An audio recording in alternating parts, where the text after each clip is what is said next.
ఈ వారం మేషరాశి వారికి ఎలా ఉందంటారు? మేషరాశి వారికి 2 గ్రహాలు యోగిస్తున్నాయండి. 6లో చంద్రుడు, ఏకాదశంలో రాహువు. బుద్ధి సామర్థ్యానికి సంబంధించినటువంటి అంశాలలో విజయం ఉంటుంది.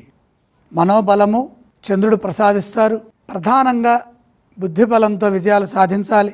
చిన్న పొరపాటు జరిగినా ప్రమాదం పొంచి ఉంటుందని గమనించండి. ధైర్యంగా మీలోని నైపుణ్యాన్ని ప్రదర్శించండి. నైపుణ్య ప్రదర్శనకు లాభ రాహువు సహకరిస్తారు.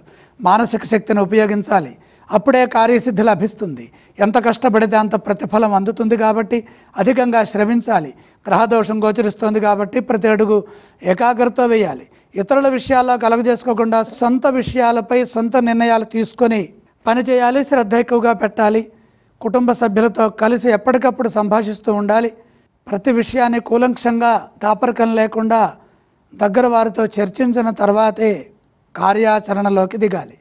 సకాలంలో బాధ్యతలని నిర్వర్తించండి. ఆత్మవిశ్వాసం సర్వప్రధానం. ఉద్యోగంలో ఎదురయ్యే సమస్యలని బుద్ధిబలంతో అధిగమించండి. ఇదే విధంగా వ్యాపారంలో కూడా జాగ్రత్తలు తీసుకోండి. వ్యాపారంలో ఎట్టి పరిస్థితుల్లో ఆవేశానికి గురి కావద్దు.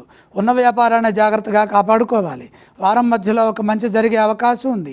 శుభవార్త శక్తిని ప్రసాదిస్తుంది. ఈ రాశి వారు ఏ స్తోత్రాన్ని పఠించాలి? మేషరాశి వారు తప్పనిసరిగా నవగ్రహ శ్లోకాలు చదువుకోవాలి. అలాగే ఈ రాశి వారు ఏ ఆలయాన్ని సందర్శిస్తే మంచిదంటారు?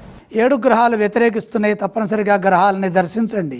అలాగే ఈ రాశి వారు ఏవేవి దానం చేస్తే మంచిదంటారు గురువుగారు?